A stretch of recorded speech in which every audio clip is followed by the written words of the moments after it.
podium, please, as I introduce our guest speaker, Botha, as he shares his story.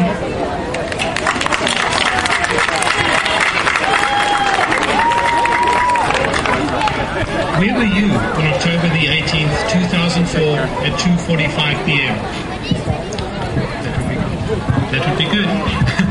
I bet you don't remember. I wouldn't remember either, and if it wasn't for the fact that that was the day I was diagnosed. I bet you do remember, though, the time, the place, and the day that you were diagnosed with cancer. As I drove home to tell my wife, I thought, this can't be true. I did not come all the way from South Africa to have my family lose me here. They need me. But obviously, after the treatments, I'm still here. So 7 years later, the treatments have worked thanks to research and events like this.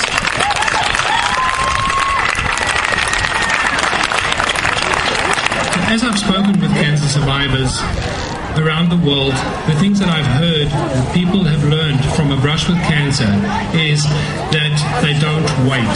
That's the one message that everybody has told me is what they've learned. If a loved one or someone close to them or personally have had cancer, they learn that they don't wait. And we're not going to wait today. So although that's the number one lesson, I want to share with you other lessons that you learn. As a cancer survivor or as a caretaker of somebody with cancer, you earn a credibility that no one else has. You learn lessons along the path as a cancer survivor, and you can share those lessons with other people. Also, if you can survive cancer, what else can you do? How else can you apply the lessons that you've learned?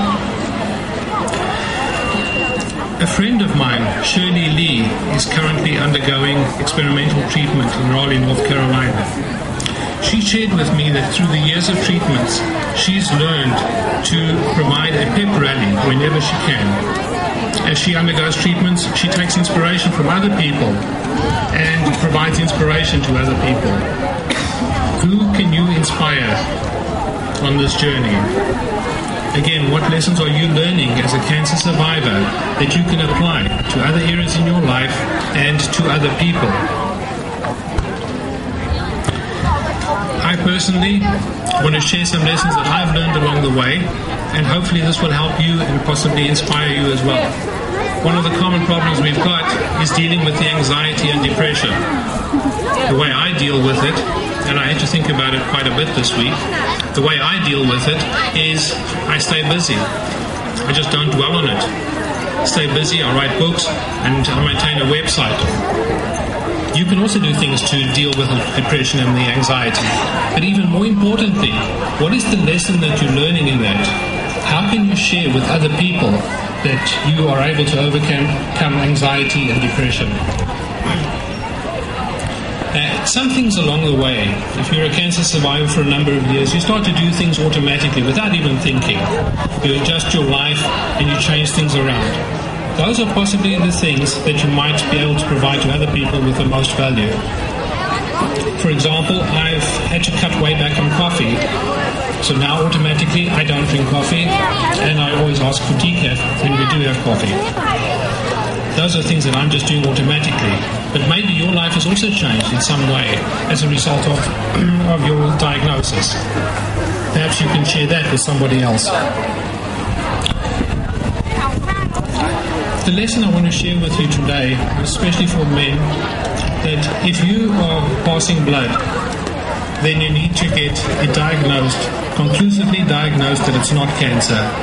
I wasn't diagnosed for 10 years. Although I had all the symptoms and I went to doctors with the symptoms, it was misdiagnosed for 10 years.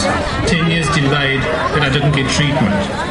So if you're a male, you're passing blood, get conclusive proof that it's not cancer. Otherwise, assume that it is cancer and persevere until you get treated correctly. Remember that even though you're a cancer survivor and all the attention is on you, people are helping you, your family is also on the journey, loved ones are on the journey and they get tired. remember that you need to support your family and help them just as they are helping you as a cancer survivor. So with those lessons, I'd like to close. Remember that the number one lesson that we've learned, that people tell me after a brush with cancer, be it themselves or somebody else, is to not wait. Don't put things off. Don't say, I'll do that when I retire, I'll do it when I'm older. Do it now. So don't wait, let's celebrate tonight. Thank you.